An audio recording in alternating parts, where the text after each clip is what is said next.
بعض اوقات ہم لوگ روزی کمانے کے عمل کو دین سے باہر کوئی عمل سمجھتے ہیں، جبکہ ترمذی میں روایت موجود ہے، حضور نبی رحمت صلی اللہ علیہ وآلہ وسلم نے ارشاد فرمایا التاجر الصدوق الامین مع النبیین والصدیقین والشہداء، سچا تاجر جو امانت دار ہے وہ نبیوں کے ساتھ، صدیقوں کے ساتھ اور شہیدوں کے ساتھ ہوگا، اور جو محنت مزدوری کر کے کماتا ہے الکاسب و حبیب اللہ، جو کسب کرتا ہے، محنت کرتا ہے، مزدوری کرتا ہے، کتنا بڑا اعزاز ہے کہ اللہ کا حبیب قرار پائے۔ تو رزق کمانا یہ ہمارے دین میں عین عبادت ہے۔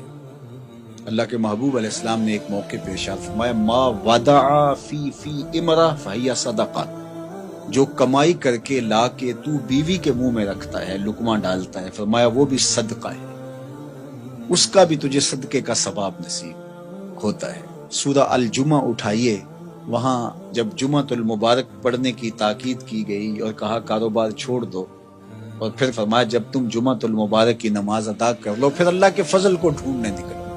اللہ اکبر، تلاش رزق میں نکل پڑو، یہ اللہ کا فضل ہے۔ وَأَقِیمُوا الصَّلَاةَ، نماز قائم کرو، وَآتُوا الزَّکَاةَ، اور زکوٰۃ ادا کرو، وَأَقْرِضُوا اللَّهَ قَرْضًا حَسَنًا، اور اللہ کو قرض حسنہ دو۔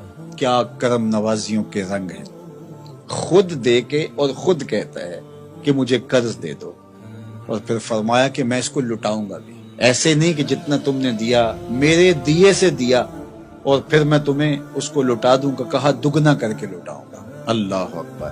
تو یہ اللہ تعالیٰ جل شانہ بندوں کا امتحان لیتا ہے، مال دے کر کے بھی امتحان لیتا ہے اور مال سے محروم کر کے بھی اللہ بندوں کا امتحان لیتا ہے۔ کامیاب ہونے والے جب محرومی مال ہوتی ہے پھر بھی کامیاب ہوتے ہیں، اور اللہ کے بندے جب ان کو دولت دی جاتی ہے تو اس میں بھی وہ کامیاب ہوتے ہیں، اور جو ناکام لوگ ہوتے ہیں وہ کسی حالت کے اندر بھی خوش نہیں ہوتے۔ تو اللہ کے بندے مال نہیں ہے تو پھر بھی کہتے ہیں مالک میں واہ واہ خوش ہوں جس حال میں رکھا، غربت ہے تو پھر بھی خیر ہی خیر ہے، اور اگر اللہ نے دولت عطا کر دی ہے، آزمائش میں ڈال دی ہے، تو پھر اس کو راہ خدا میں خرچ کر کے، اللہ کی راہ میں لٹا کر کے اسی کو قرضے میں دے دو۔ جب اسی کو قرضے میں دے دیا تو وہ دولت بھی محفوظ ہو گئی اور واپس پلٹتے ہوئے وہ کئی گنا ہو چکی ہو۔ اگر بندہ اس نقطے کو سمجھ لے تو کبھی بھی وہ راہ خدا میں دیتے ہوئے پریشان نہیں ہوگا کہ یہ تو میں اللہ کو دے رہا ہوں، قرضے میں دے رہا ہوں، اور اس کا وعدہ ہے کہ میں لٹاؤں گا ضرور، اور اللہ کے وعدے سچے ہوتے ہیں۔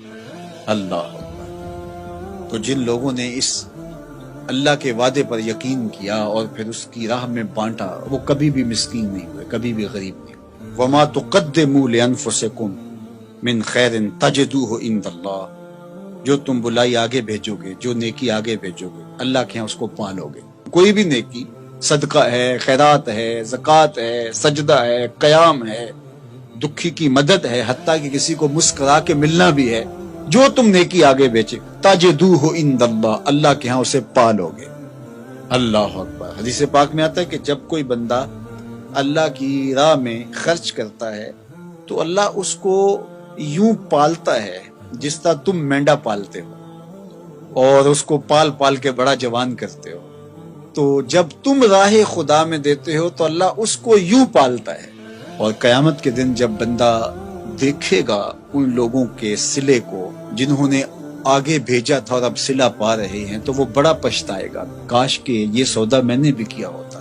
سورہ الفجر کے اندر اللہ تعالیٰ نے ارشاد فرمایا، وہ کہے گا یا لیتنی قدمت لحیاتی، کاش میں نے ساری زندگی ہی آگے بھیج دی ہوتی۔ یا لیتنی کے اندر اس کا جو افسوس ٹپک رہا ہے، وہ کہے گا ہائے افسوس، ساری زندگی اس آخرت کی زندگی کے لیے گزار دی ہوتی۔